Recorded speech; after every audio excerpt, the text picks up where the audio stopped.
My name is Melissa Fleming, and I'm the chief spokesperson for UNHCR, the United Nations Refugee Agency.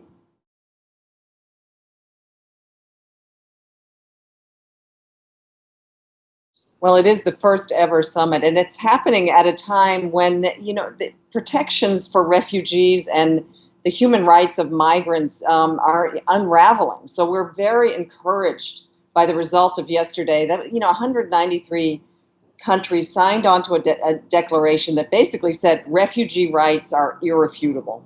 It also said the system, as it stands now, is not addressing the needs of refugees nor the human rights of migrants. We have to come up with a better architecture to address large movements of people, which is the reality of today. We have 65 million forcibly displaced people in our world today.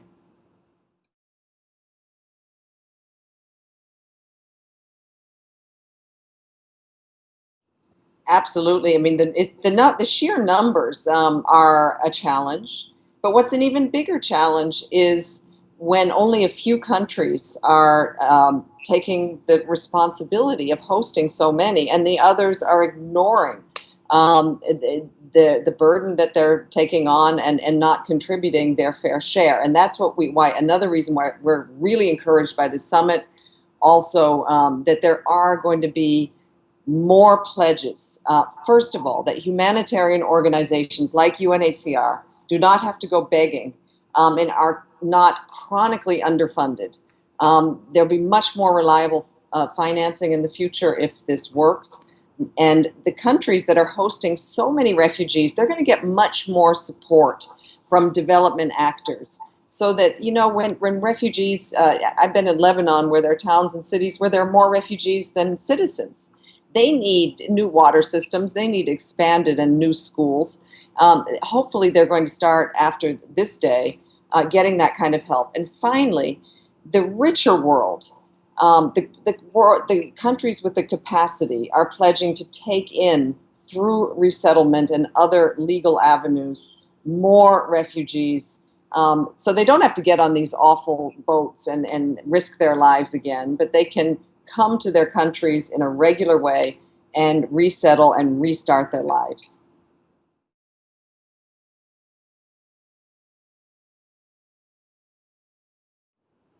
That's true, and of course I work for UNHCR, so I've just been focusing on the refugee side. The International Organization for Migration is very happy also with the outcome. First of all, they have now become officially a UN organization. Secondly, they really do believe that this is going to be a game changer in the way the world looks at migrants and looks at the benefits of migration in an era where also more and more people are on the move, but also where the backdrop is growing inequality.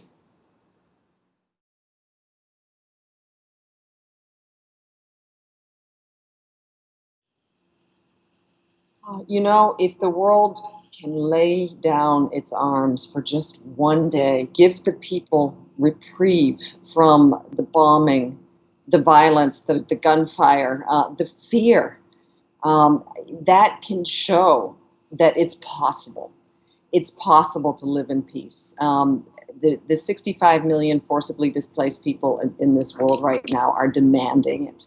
So let's show them that it is possible to do it. And then perhaps the governments and the leaders who can stop the wars that are forcing so many people from their homes and their countries, maybe they'll take notice.